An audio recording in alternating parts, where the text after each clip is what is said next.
ये radio वेरितास Asia का हिंदी अनुष्ठान सत्य स्वर है। हेरोद ने ईसा की चर्चा सुनी क्योंकि उनका नाम प्रसिद्ध हो गया था। लोग कहते थे यूहन्ना बपतिस्ता मृतकों में से जी उठा है, इसलिए वो ये महान चमत्कार दिखा रहा है। कुछ लोग कहते थे ये एलियस है, कुछ लोग कहते थे ये पुराने नबियों की तरह कोई नबी है। हेरोद ने ये सब सुनकर कहा ये यूहन्ना ही है जिसका सिर मैंने कटवाया है और जो जी उठा है। हेरोद ने अपने भाई फिलिप की पत्नी हेरोदियस के कारण यूहन्ना को गिरफ्तार किया और बंदी गृह में बांध रखा था, क्योंकि हेरोद ने हेरोदियस से विवाह किया था और यूहन्ना ने हेरोद से कहा था अपने भाई की पत्नी को रखना आपके लिए उचित नहीं है। इसी से हेरोदियस यूहन्ना से बैर करती थी और उसे मार डालना चाहती थी, किंतु वो ऐसा नहीं कर पाती थी, क्योंकि हेरोद यूहन्ना को धर्मात्मा और संत जानकर उस पर श्रद्धा रखता और उसकी रक्षा करता था।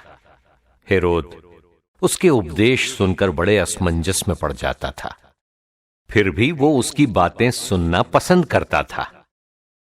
हेरोद के जन्मदिवस पर हेरोदियस को एक सुअवसर मिला। उस उत्सव के उपलक्ष्य में हेरोद ने अपने दरबारियों, सेनापतियों और गलीलिया के रईसियों को भोज दिया। उस अवसर पर हेरोदियस की बेटी ने अंदर आकर नृत्य किया और हेरोद तथा उसके अतिथियों को मुग्ध कर लिया। राजा ने लड़की से कहा जो भी चाहो मुझसे मांगो, मैं तुम्हें दे दूंगा। और उसने शपथ खाकर कहा जो भी मांगो, चाहे मेरा आधा राज्य ही क्यों ना हो, मैं तुम्हें दे दूंगा। लड़की ने बाहर जाकर अपनी मां से पूछा मैं क्या मांगू? उसने कहा यूहन्ना बपतिस्ता का सिर। वो तुरंत राजा के पास दौड़ती हुई आई और बोली मैं चाहती हूं कि आप मुझे इसी समय थाली में यूहन्ना बपतिस्ता का सिर दे दें। राजा को धक्का लगा, परंतु अपनी शपथ और अतिथियों के कारण वो उसकी मांग अस्वीकार करना नहीं चाहता था। राजा ने तुरंत जल्लाद को भेजकर यूहन्ना का सिर ले आने का आदेश दिया।